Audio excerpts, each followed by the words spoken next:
आप सभी भाई बहनों का आज की आध्यात्मिक चर्चा में बहुत बहुत स्वागत है।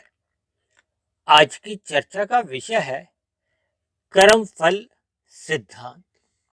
क्योंकि कर्म फल एक बहुत ही गहन विषय है, इस पर जितनी भी चर्चा की जाए वो बहुत ही कम रहती है।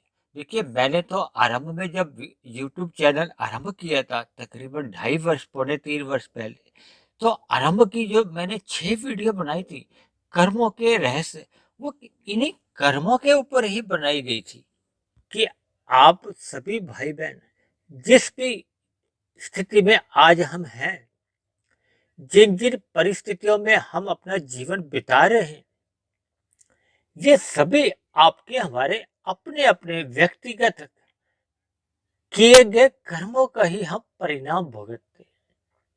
देखिए, कर्म के साथ ही शब्द के अंदर ही फल शब्द जुड़ा हुआ है। तो इसका अर्थ ये है कि देखिए, ये जो फल और कर्म ये दोनों एक ही सिक्के के दो पहलू हैं। यानी कि कर्म किए बिना फल नहीं आता, और फल उसी का ही आता है जिसका हमने कर्म किया होता है। और यदि हम बिना कर्म किए कोई फल भोगते हैं तो इसका अभिप्राय क्या लेना चाहिए कि हम किसी अन्य मनुष्य के फलों को हम छीनते हैं, चुराते हैं। यानी दूसरे सरल शब्दों में आप यूं भी समझ सकते हो कि जो हम खाते हैं, खाते क्या है? देखिए, हम फल ही तो खाते हैं ना, भोगते हैं, खाते हैं। ये एक ही अर्थों में लिया जाता है। यानी कि जो हम कमाते हैं, देखिए कमाने शब्द में भी देखिए का मा आता है ना, ये भी देखिए कर्म से ही जुड़ा हुआ है। यानी कि जो जो हम कमाते हैं उसी को ही यदि मनुष्य खाता है तो किसी भी प्रकार का हम कोई पाप कर्म नहीं करते। यानी कि हमने कमाया और फिर हमने खाया। और यदि हमने कमाया नहीं और खा लिया तो इसका क्या अभिप्राय है? देखिए, इसका अभिप्राय है कि हमने अपने किसी भी अन्य जीव का या अन्य किसी मनुष्य का हमने फिर वो हिस्सा कह लो या दूसरे का फल हमने एक भोग लिया, तो ये एक चोरी मानी जाती है जिसका कि मनुष्य को दंड भोगना ही पड़ता है। देखिए, ये जो आज हमने लिखा है ना, कर्म फल के साथ शब्द क्या लिखा है? सिद्धांत। देखिए, आज हमने कहीं भी कोई नियम शब्द नहीं लिखा। देखिए, नियम और सिद्धांत में क्या अंतर है? सिद्धांत का मतलब है कि जो अनादि काल से, प्रवाह से, सृष्टि के आरंभ से, उससे भी पूर्व से, यानी कि एक प्रवाह से जो बात चली आ रही है, जो भी नियम चला आ रहा है, उसमें कभी भी कोई परिवर्तन नहीं हो सकता। चाहे ये कल युग चल रहा है, कल युग से पहले द्वापर युग था, उससे पूर्व त्रेता युग था, उससे पहले सतयुग था, उससे पहले भी देखिए कलयुग रहे। ये कोई पहला कलयुग तो आया नहीं। देखिए, ये तो अनादि काल से ये प्रवाह में ये युगों का परिवर्तन होता आया है। लेकिन जब सिद्धांत शब्द आ जाता है ना, तो इसका अभिप्राय है कि किसी भी युग में, किसी भी सृष्टि में, किसी भी काल में उस बात का खंडन नहीं हो सकता।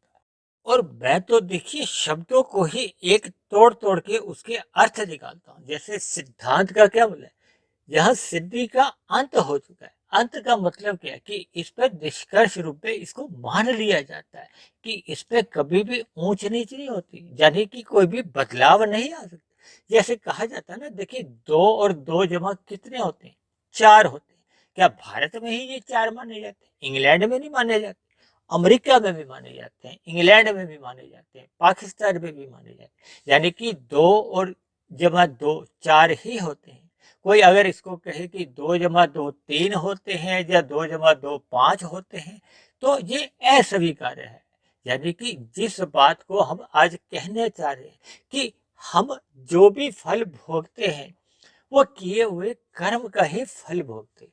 देखिए, समाज में अक्सर एक मनुष्य कभी कभी भ्रम की स्थिति में आ जाता है। देखिए, कभी कोई मनुष्य कोई मेहनत करता है 100 रुपए की और उसको फल आता है 35 रुपए का। अब वो सोचता है कि मैंने तो देखिए मेहनत की है 100 रुपए की और मुझे फल आया 35 रुपए, तो ये तो मेरे साथ अन्याय हुआ है। तो फिर ये सिद्धांत का तो खंडन हो गया। देखिए, हम सभी भाई बहनों के कोई ये पहला जन्म नहीं है, हम सभी आत्माएं अनंत हैं और एक प्रवाह से 84 लाख जोनियों में कर्मों के आधार पर बने हुए संस्कारों के आधार पर, हालांकि देखिए मूलभूत पे तो देखिए कर्मों के बाद ही आपके हमारे संस्कार बनते हैं, लेकिन कुछ कुछ स्थितियों में हम कर्म नहीं भी करते तो भी आपके हमारे संस्कार बनते हैं और बने हुए संस्कार ही आपके हमारे मन में एक विचार लाते हैं, वृत्तियां उत्पन्न करते हैं, फुर्दे जगाते हैं और फिर जैसे जैसी इच्छा होती है फिर वैसे वैसे हम अपने स्थूल शरीर की कर्मेंद्रियों द्वारा कर्म करते हैं या ज्ञानेंद्रियों द्वारा सुख भोगते हैं। देखिए, हम अपने 3 शरीरों पर अक्सर चर्चाएं करते रहते हैं। देखिए, शास्त्रों में तो 3 ही तत्वों की बात आती है ना, भगवान, आत्मा, आत्मा यानी आप और हम। और यही आत्मा जब पशु पक्षी में होती है तो वो भी जीव है, हम भी जीव हैं, लेकिन हमारी जोनी को मनुष्य जोनी कहा जाता है। जो पशु पक्षी है वो भी एक जोनियों के देखिए प्रकार है। इसी तरह ये 84 लाख प्रकार की जोनियां बताई गई। 84 लाख प्रकार की जोनियों में 80 लाख प्रकार की जोनियां नीचे की कही जाती। देखिए, जब भी हम कहते हैं ना नीचे की स्थिति, तो उसका अभिप्राय आप ये समझ ही सकते हो कि वो सभी नीचे की जोनियां दंड रूप में है। देखिए, कोई कुत्ता है, बिल्ली है, खरगोश है, शेर है, घोड़ा, हाथी है, ये सभी पशु जोनि है। कितने ही पशु, इसी तरह कितने ही पक्षी, चिड़िया, तोता, कबूतर। इसी तरह देखिए कीट पतंगे, कीड़े मकोड़े, पेड़ पौधे। देखिए, एक साधारण मनुष्य कभी कभी ना पेड़ पौधों को भी जोड़े नहीं समझता। देखिए, मेरी आप सभी भाई बहनों से बार बार एक विनती रहती है कि जब भी आप वीडियो सुनो, इनको आप ब्रह्म मुहूर्त पे सुनो तो ज्यादा अच्छा रहता है, क्योंकि ब्रह्म मुहूर्त एक शुद्धतम समय होता है। हमें देखिए छोटे छोटे बातों का एक बोध होने लगता है। अब ये देखिए ना, कर्म फल शब्द ही अपने आप पे क्या कहता है कि पहले कर्म। देखिए, पहले फल नहीं आ सकता। शब्द में क्या लिखा हुआ है? कर्म फल। फल बाद में लिखा हुआ है, यानी कि पहले हमें कर्म करना होता है, बाद में ही उसका हमें फल मिलता है। देखिए, हमारे ऋषिगत ग्रंथों में जैसे जैसे एक भाषा के माध्यम में जो शब्दों को भी एक क्रम दिया गया है, जैसे कहते हैं ना, धर्म, अर्थ, काम, मोक्ष। देखिए, 4 प्रकार के पुरुषार्थ कहे गए, उसमें प्रथम स्थान क्या है? धर्म का। अर्थ का पहला स्थान नहीं है। देखिए देखिए, आज क्या है, आज कलयुग चल रहा है। कलयुग में किसी भी मनुष्य को केवल अपने जीवन का लक्ष्य क्या बना रखा है? उसने धन को बना रखा है। धन क्या है? अर्थ। और इसी अर्थ के ऊपर ही देखिए ये पूरा अर्थशास्त्र लिखा हुआ है। ये जितने भी भौतिक शिक्षा दी जाती है, इनका उद्देश्य क्या होता है कि हमें अर्थ कमाना है, हमें धन कमाना है। भौतिक शिक्षा जितनी भी है वो अर्थ कमाने के लिए, धन कमाने के लिए, और मनुष्य इसी के लिए अपने जीवन के आरंभ के जो 15, 20, 25 वर्ष इसी धन कमाने के उद्देश्य से ही वो मेहनत करता है। यानी कि अपने जीवन का जो एक अधिकांश समय है इन भौतिक ज्ञान की शिक्षा में लगाता है। देखिए, मेरा भौतिक ज्ञान से कोई विरोध नहीं। अगर भौतिक ज्ञान ही हम भाई बहनों ने नहीं लिया होता तो आज ये जो मैं बातचीत भी कर रहा हूँ या जो जो इन शब्दों को एक दिशा भी दे रहा हूँ, तो मेरे अंदर भी वो योग्यता पनप नहीं पाती।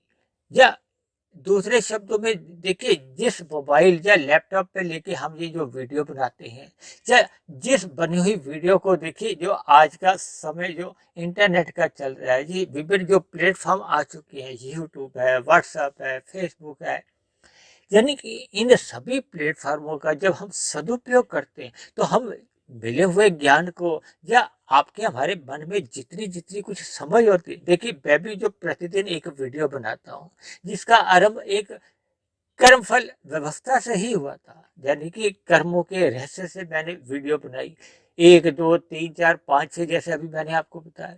और आज उन्हीं वीडियो का क्रम बढ़ते बढ़ते ये 660 के आसपास पहुंच गई। ये देखिए परमात्मा की प्रेरणा है। ये भी देखिए भौतिक ज्ञान का ही एक फल है, यानी कि भौतिक ज्ञान की देखिए किसी भी प्रकार से निंदा नहीं है, लेकिन इसी तरह ये अर्थ और काम की भी निंदा नहीं है। लेकिन इससे पहले हमें धर्म की उसको छत्र छाया में अपना अर्थ और काम रखना चाहिए। तभी तो देखिए मनुष्य जीवन की एक सफलता है। क्योंकि शास्त्रों में कहा गया है कि ये जो 84 लाख प्रकार की जो योनियां हैं, उसमें केवल और केवल मनुष्य योनि, जिसमें आप भी हैं, मैं भी हूं, हम अपने जीवन में जितने भी जो भी कर्म सकाम भाव से करते हैं वो लिखे जाते हैं, उनका कर्माशय बनता है। कर्माशय का मतलब है कि जो भी हम कर्म करते जाते हैं उसका एक समूह बनता है। देखिए किसी भी कर्म का कोई हाथों हाथ तो फल आ नहीं जाता। जिन कर्मों का हाथों हाथ फल आ जाता है वो तो मात्र एक क्रिया गिनी जाती है। देखिए हम सुबह उठते हैं, ब्रुश करते हैं, तो वो क्या होता है, ब्रुश किया, उसका दांत साफ हो गए, तो खत्म बात। तो ऐसे क्रियाएं देखिए कर्माशय में नहीं जाती। कर्माशय में केवल वही कर्म जाते हैं जिनके फल आने में समय लगता है। देखिए कर्म एक बीज है, उसकी एक प्रक्रिया है, उसमें समय लगता है। लेकिन कर्म और फल के बीच में देखिए एक समय का अंतराल है। कई बार तो पूरा जन्म ही बीत जाता है। कभी कभी हम देखते हैं ना कि एक मनुष्य बहुत ही धर्म मार्ग पे चल रहा है लेकिन बहुत ही अधिक दुखी है। तो इसका क्या अभिप्राय है कि वर्तमान समय में जो वो कर्म कर रहा है उनके अभी फल नहीं आए, क्योंकि फल साथ के साथ संभव नहीं है। देखिए कुछ कर्मों के फल हफ्ते में भी आ जाते हैं, कुछ कर्मों के फल महीने में, कुछ कर्मों के फल सालों में आते हैं, कुछ कर्मों के फल देखिए मनुष्य योनि में संभव ही नहीं। संभव का मतलब देखिए कभी कभी मनुष्य अपने जीवन में कुछ ऐसे पाप कर्म भी कर जाता है जिसका कि मनुष्य योनि में फल भोगा ही नहीं जा सकता। तो ये देखिए विभिन्न प्रकार की जो एक कथन है, इन पे हमें विचार करना चाहिए, क्योंकि आज हम कर्मफल सिद्धांत पे ही चर्चा कर रहे हैं। देखिए हम एक सामान्य चर्चाओं में कर्मफल सिद्धांत का अक्सर जिक्र करते हैं। वैसे हमने कर्मफल के आसपास की जो जितनी भी चर्चा है बहुत अधिक हम करते रहते हैं, ताकि आपके हमारे जीवन में देखिए हम सभी एक परीक्षा में हैं। परीक्षा का मतलब देखिए हम सभी भाई बहन मनुष्य योनि में हैं। हम प्रतिदिन जैसे जैसे कर्म करते हैं वो लिखे जाते हैं, और यदि हमें ज्ञान ही नहीं, देखिए कर्म कौन करता है, आत्मा करती है। ये शरीर तो देखिए करता हुआ दिखाई देता है, लेकिन आत्मा किस आधार पर कर्म करती है? आत्मा स्वयं बाहर निकल के तो देखिए कर्म करने नहीं आती।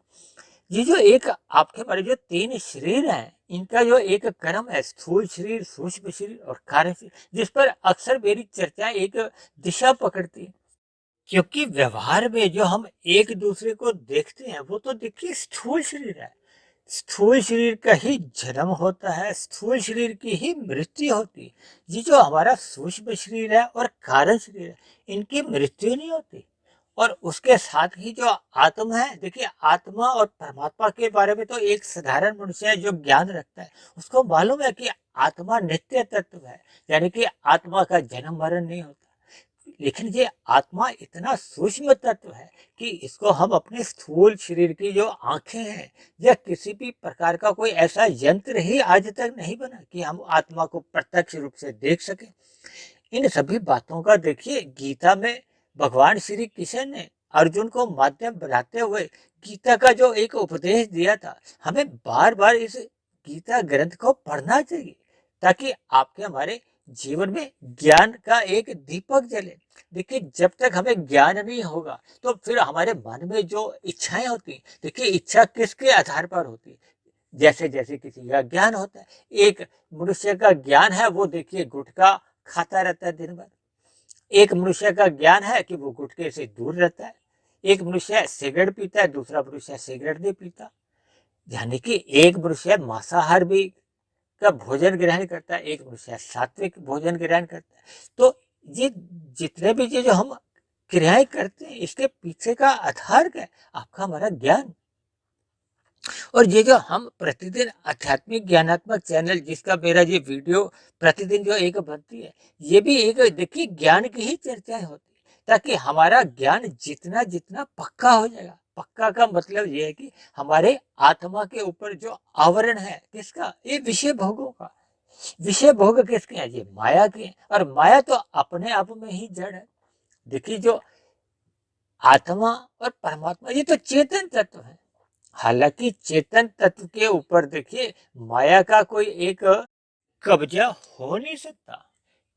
और एक बात है ना, देखिए जैसे हमारे प्लेट में सामने एक रसगुल्ला पड़ा हुआ है, रसगुल्ला चल के हमारे मुंह में कभी नहीं आता।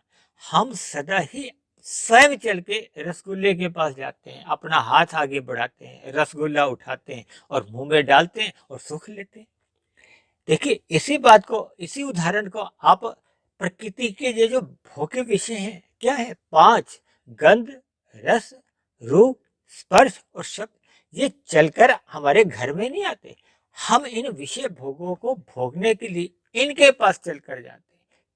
हम इनके पास जाते हैं क्योंकि वो तो देखिए विषय भोग सभी के सभी जड़ हैं, यानी कि प्रकृति के गुणों का हम संग करते हैं। देखिए प्रकृति के गुण अपने आप में जड़ हैं, लेकिन ये नित्य कहे जाते हैं। इसमें जो 23 तत्वों का विस्तार होता है, ये परमात्मा की ब्रह्म शक्ति द्वारा होता है। देखिए किसी भी जड़ यंत्र में क्रिया तब तक नहीं होती जब तक उसको कोई चेतन शक्ति चलाती नहीं है। देखिए हर हमारे घरों में जो पंखा लगा हुआ है, जब हम घर बाहर से घर पे आते हैं तो हम पंखा चलाते हैं, लाइट को हम प्रकाश करते हैं, बल्ब ट्यूब जलाते हैं, तो हम एक चेतन शक्ति है ना, हम अपने हाथ बढ़ा के स्विच को ऑन ऑफ करते हैं। तो हम देखिए कोई भी यंत्र में जब भी क्रिया लाई जाती है, किसी न किसी चेतन शक्ति द्वारा लाई जाती है।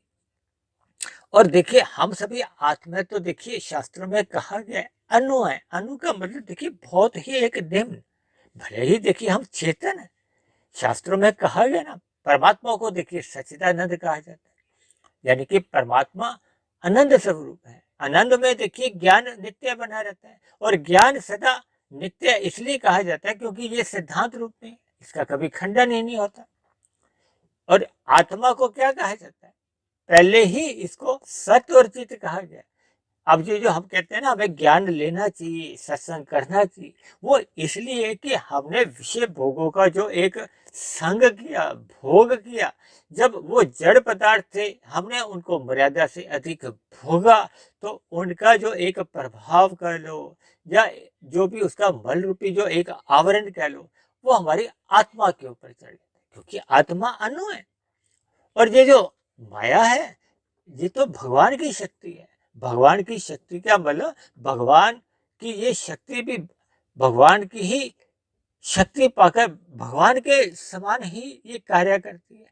देखिए भगवान जबरदस्ती आपके ऊपर माया को नहीं छोड़ते। जब जब हम कोई इच्छा करते हैं, देखिए इच्छा करना आत्मा का ही एक गुण है ना, उसके अंदर इच्छा कैसी होती है, जैसा उसका ज्ञान होता है। इच्छा होने के बाद ही देखिए प्रयत्न होता है। कोई भी हम प्रयत्न करते हैं, प्रयत्न क्या, प्रयत्न का ही दूसरा नाम क्या है, कर्म है।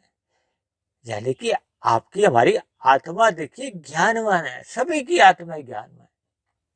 अब सभी आत्माओं की ज्ञानवान तो एक समान गुण वाली, लेकिन फिर भी सभी भाई बहनों की अलग अलग इच्छा है। मैंने बताया ना, एक आदमी सिगरेट शराब पी रहा है तो उसके अंदर वैसे वैसे संस्कार बने हुए, उनको उसी में ही सुख लगता है, यानी कि उसका ज्ञान जो मूल ज्ञान है वो ढक चुका है।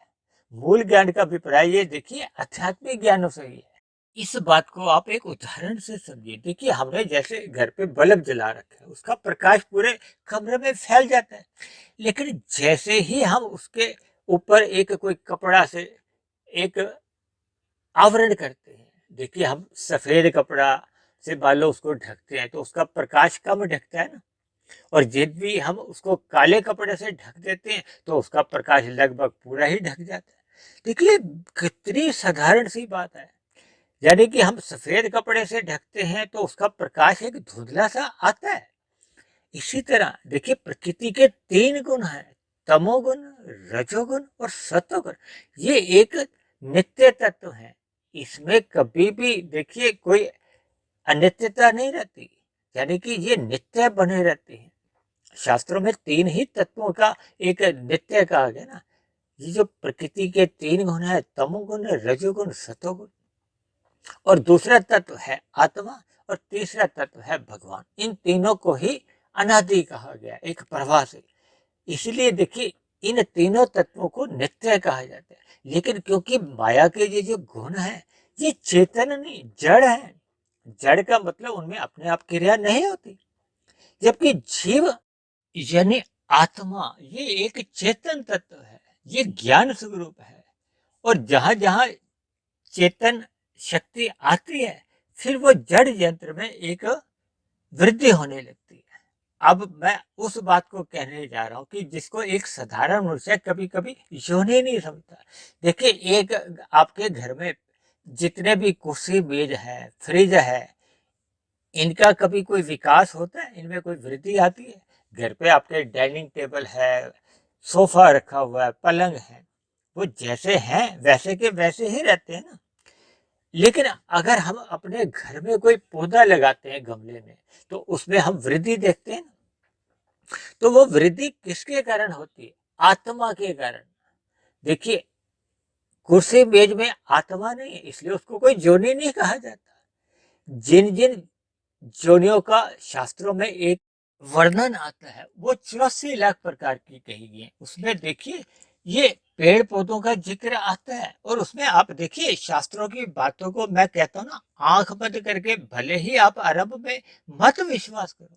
देखिए, आरंभ में आप उस पर तर्क पूर्वक चिंतन करो। मनुष्य योनि पाई है, मननशील जीव है, हम हमें मनन करना चाहिए। मैं तो अक्सर अपनी चर्चाओं के अंत में भी कहता हूँ ना, कि मेरी कही गई बातों को भी आप अपनी बुद्धि की तराजू से हर्षण तोलिए, और अपने तर्क संगत प्रश्न भी आप रख सकते हैं जहां जहां आपको बात समझ नहीं आए, या मेरी बात आपको आधी अधूरी लगती हो।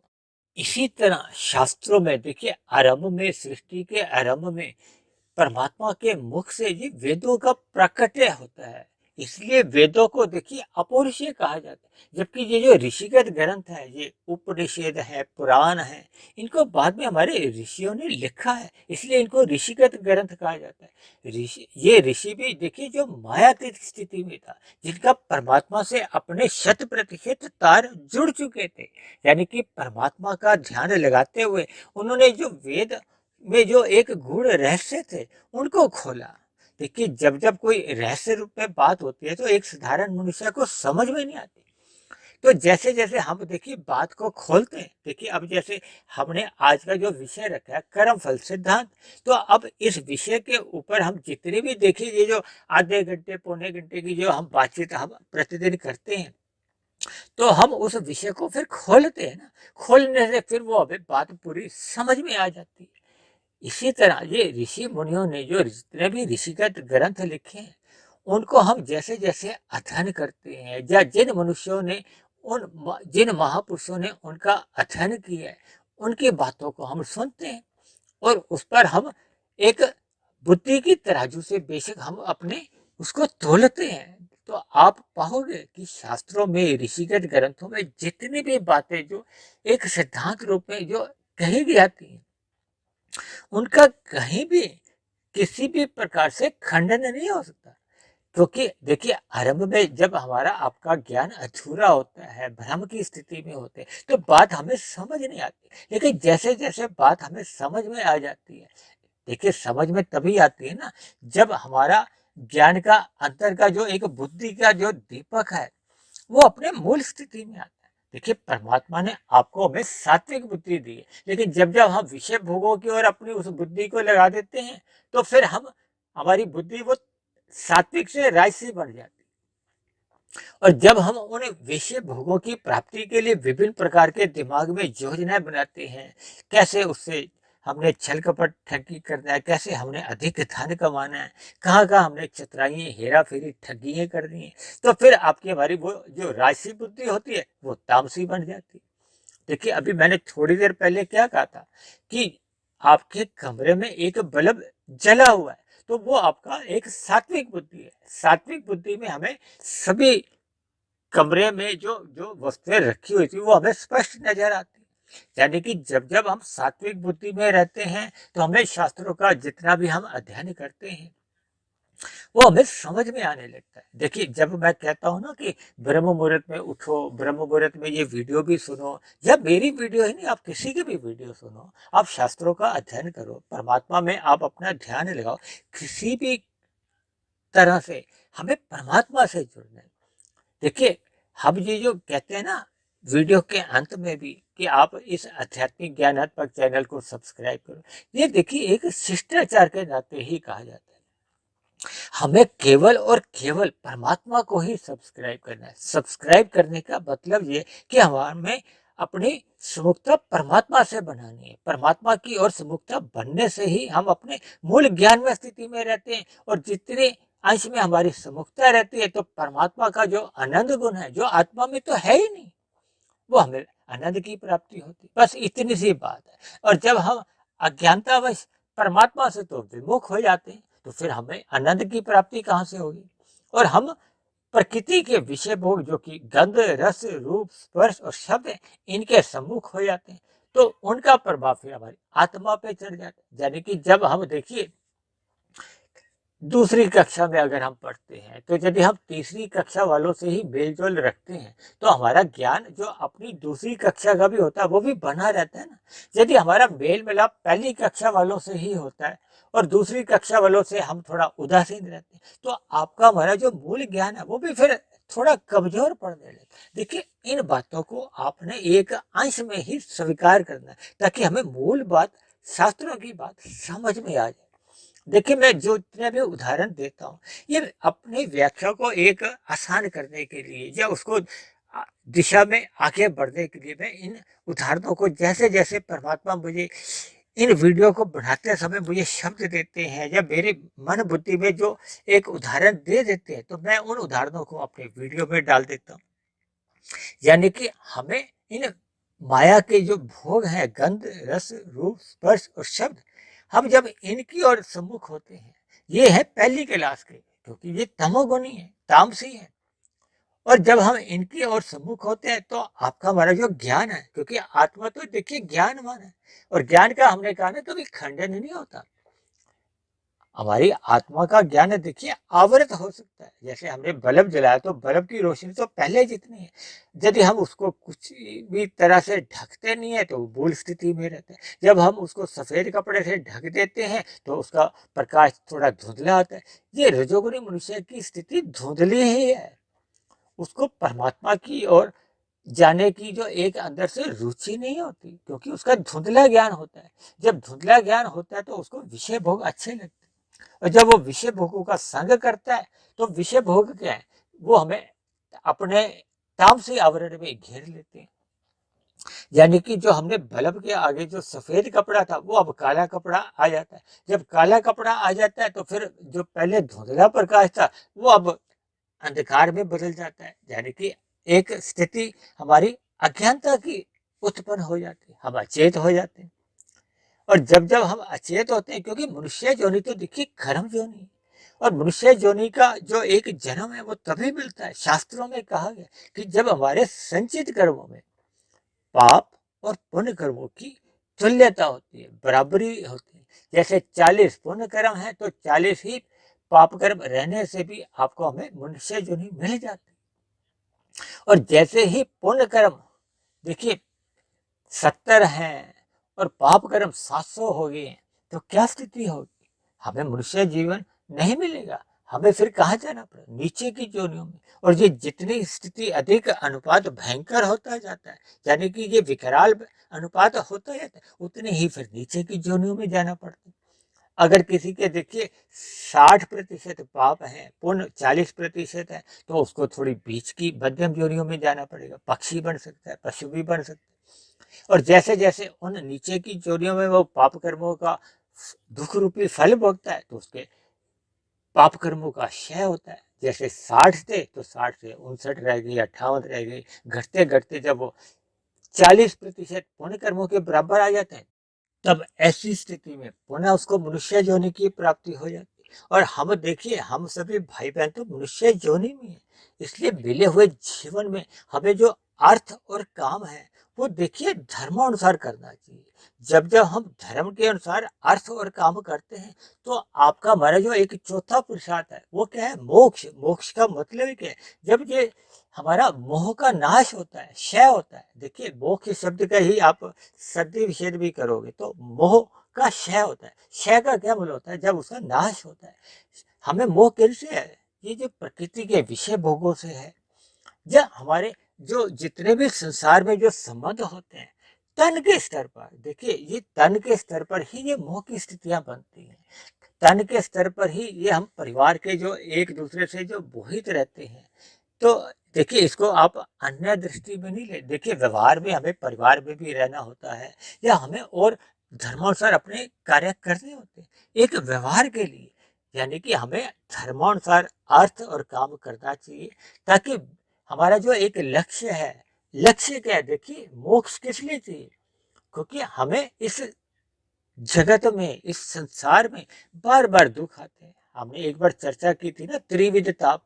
तो संसार में तो देखिए हमें स्वयं के भी किए हुए पाप कर्मों के दुख भोगने पड़ते हैं, और क्योंकि अन्य मनुष्यों को भी भगवान ने स्वतंत्रता दे रखी है जैसे हम स्वतंत्र हैं, तब ऐसी स्थिति में हमें कभी कभी दूसरे मनुष्यों द्वारा किए गए पाप कर्मों के भी परिणाम रूपी फल भोगने पड़ते हैं। हालांकि बाद में उनकी देखिए क्षतिपूर्ति सिद्धांत के अनुसार उसका हमें एक परमात्मा द्वारा एक न्याय व्यवस्था ऐसा है कि उनका एक भरपाई कर दी जाती है। इस पर भी हमने पीछे देखी चर्चा की थी, क्योंकि आज हमारी चर्चा देखिए केवल कर्मफल सिद्धांत के ऊपर है ताकि हम अपने मिले हुए जीवन में पाप कर्मों से बचें, यानी कि हमें किए गए कर्मों का फल भोगना ही पड़ेगा। ये जो किए गए कर्म आपका हमारा पीछा नहीं छोड़ते, यानी कि हम चाहे वर्तमान जीवन में इन किए गए पाप कर्मों के फल से बच भी जाएं, देखिए यहाँ की अदालतों से अगर हम बच भी जाते हैं, यहाँ की न्याय व्यवस्था से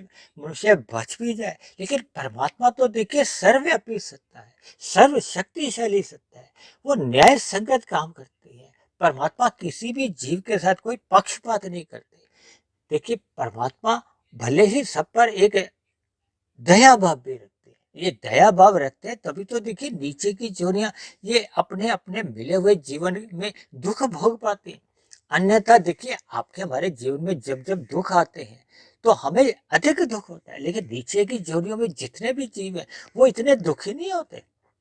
देखिए हमें एक दिन खाना नहीं मिलता तो हम उसी में दुखी हो जाते हैं। कई पशु पक्षी ऐसे हैं जिनको दो दो तीन तीन दिन कुछ भी खाना ही नसीब नहीं होता, भले ही ये बातें प्रत्यक्ष रूप से आपके हमारे जीवन में नहीं महसूस होती।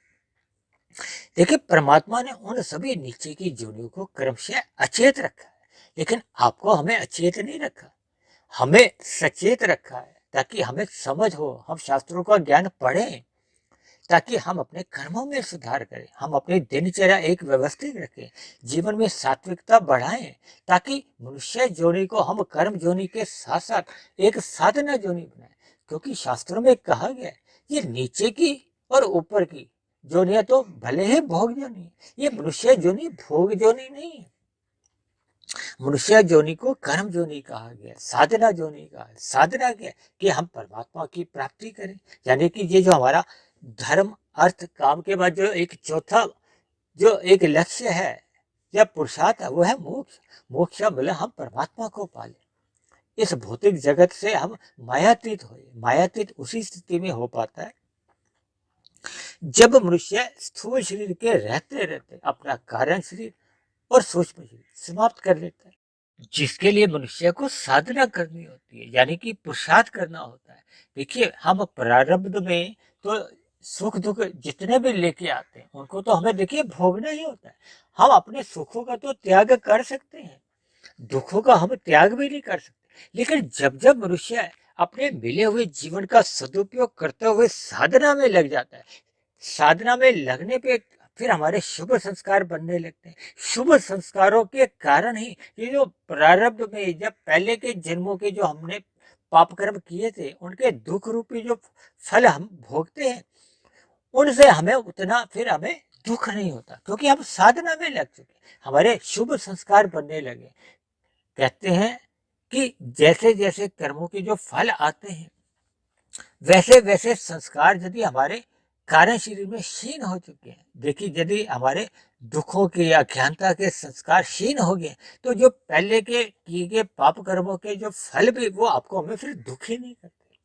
देखिए ये बहुत ही सूक्ष्म बातें हैं जिन पर हमने अलग अलग विषयों का चर्चा करते समय हमने इन पर चर्चा की, यानी कि हमें मिले हुए जीवन में देखिए मोक्ष प्राप्ति को ध्यान में रखते हुए अपने जीवन में अर्थ और काम को धर्म की एक चादर से कह लो, धर्म की एक पैकिंग में ही हमने अपने जीवन को एक व्यवस्थित दिशा देनी है, ताकि हम मिले हुए जीवन में रजोगुण का संग मात्र मर्यादा में करें, तमोगुण का जो मल रूपी संग है उससे हम बचें।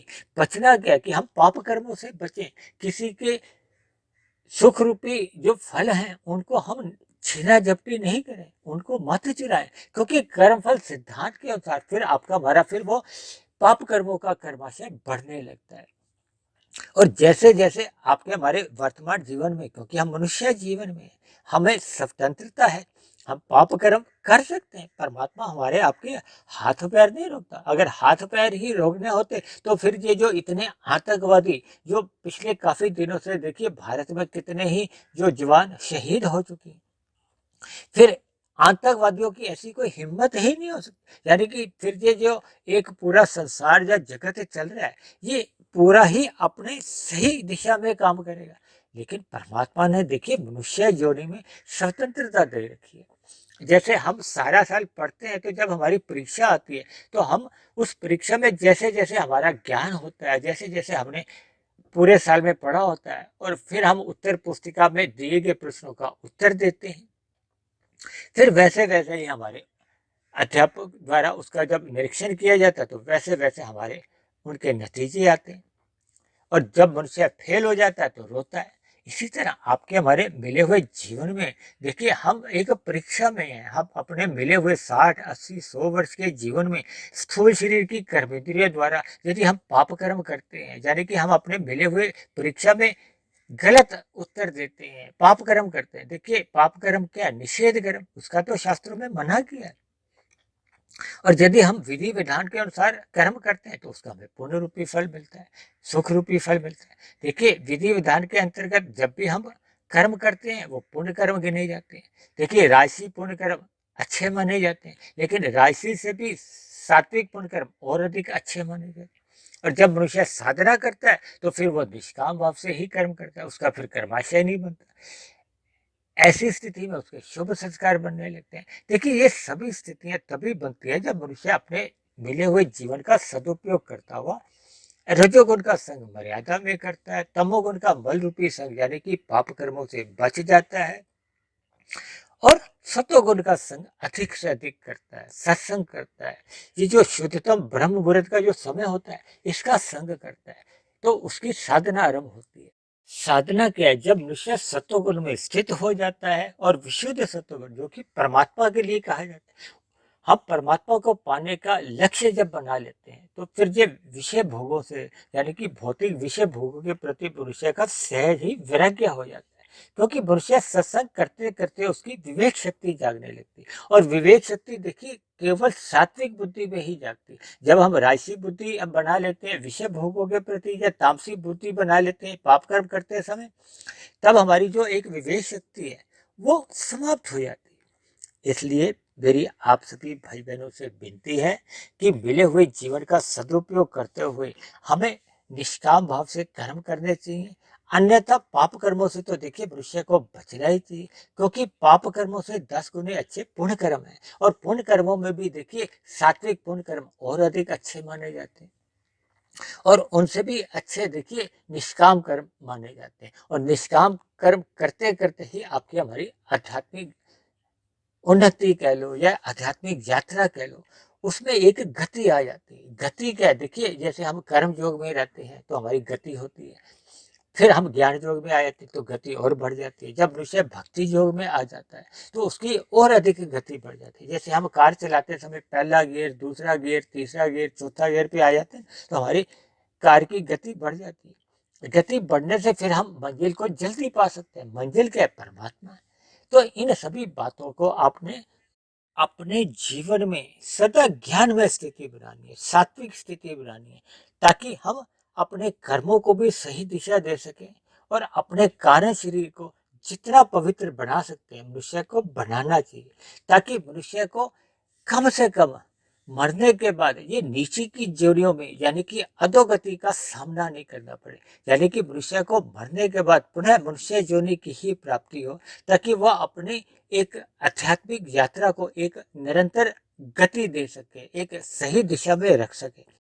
देखिए, वैसे तो हम प्रतिदिन जो अपनी वीडियो बनाते हैं उसमें कर्मों का, संस्कारों का, परमात्मा, आत्मा या प्रकृति के 3 गुण, तमोगुण, रजोगुण और सतोगुण, और इन्हीं 3 गुणों से आपके हमारे जो 3 शरीर है, स्थूल शरीर, सूक्ष्म शरीर और कारक शरीर, इन सभी पे चर्चाएं होती हैं। क्योंकि मनुष्य योनि कर्म योनि है, इसलिए मैंने कर्मफल सिद्धांत के साथ एक नई व्याख्या को आज थोड़ी दिशा दी है। क्योंकि हम जैसे जैसे वीडियो का एक नाम रखते हैं, फिर उसी नाम के अंतर्गत ही हमारे मन में वैसे वैसे परमात्मा द्वारा कुछ विचार आते हैं। तो वैसे वैसे कुछ विचारों को या सैद्धांतिक बातों को मैंने आज की वीडियो में एक रखने का एक प्रयास किया है। क्योंकि कर्मों के विषय तो इतने गहन है, कर्मों की इतनी बारीकियां हैं। परमात्मा भगवान श्री कृष्ण ने गीता में ही कहा कि अच्छे अच्छे बुद्धिमान मनुष्य भी चकरा जाते हैं। इसलिए मैं भी देखिए एक मायाबद्ध मनुष्य हूँ, इसलिए मेरे भी एक चिंतन की कह लो, समझाने की एक सीमा है। फिर भी परमात्मा की प्रेरणा से जैसे जैसे परमात्मा ने मुझे प्रेरित किया, मैंने आज की वीडियो को एक दिशा दी। तो इन्हीं शब्दों के साथ आज की चर्चा को अब हम यही विश्राम देते हैं। आज की चर्चा से संबंधित फिर भी आप किसी भाई बहन का किसी भी प्रकार का कोई आध्यात्मिक प्रश्न हो, तो आप नीचे दिए गए कमेंट्स बॉक्स पर जाकर आप अपना प्रश्न लिख सकते हैं। यदि मेरे आध्यात्मिक ज्ञानात्मक चैनल के प्रति आप किसी भाई बहन का कोई सुझाव हो, तो आप अपना सुझाव भी लिख सकते हो। और मेरी कही गई बातों पर यदि आपको किसी भी प्रकार की कोई शिकायत हो, आपत्ति हो, यानी मेरी कही गई बातें यदि आपको तर्क संगत सही नहीं लगती हो, तो आप नीचे दिए गए कमेंट्स बॉक्स पर जाकर आप अपनी शिकायत या आपत्ति भी लिख सकते हो। और परमात्मा की प्रेरणा से ये जो प्रतिदिन हम एक वीडियो तैयार करते हैं, ये आपके जीवन में सात्विक उन्नति लाने में, परमात्मा से जोड़ने में, अंधविश्वास दूर करने में मददगार हो रही हो, यानी कि आपके जीवन में सकारात्मक परिवर्तन आने लगे हों। तो मेरी आप सभी भाई बहनों से विनती है कि आप मेरे इस आध्यात्मिक ज्ञानात्मक चैनल सुधीर भाटिया फकीर को आप स्वयं भी सब्सक्राइब करें, व अन्य जिज्ञासु भाई बहनों को भी इस आध्यात्मिक ज्ञानात्मक चैनल से जोड़ने का प्रयास करें, ताकि समाज में एक सतोगुणी वातावरण का एक विस्तार होता है। उस सतोगुणी वातावरण में हम सभी भाई बहनों का ही नहीं, इस भौतिक जगत में रहने वाले अन्य सभी जीवों का भी कल्याण हो, समाज में एक व्यवस्था बनी रहे, हम अपने कर्मों को सही सही दिशा दें, किसी जीव मात्र को भी पीड़ा नहीं दे। तो इन्हीं शब्दों के साथ आज की चर्चा को अब हम यही विश्राम देते हैं। कल फिर मिलते हैं एक नए विषय को लेकर, एक नए संदेश के साथ। तब तक आप सभी भाई बहनों का बहुत बहुत धन्यवाद।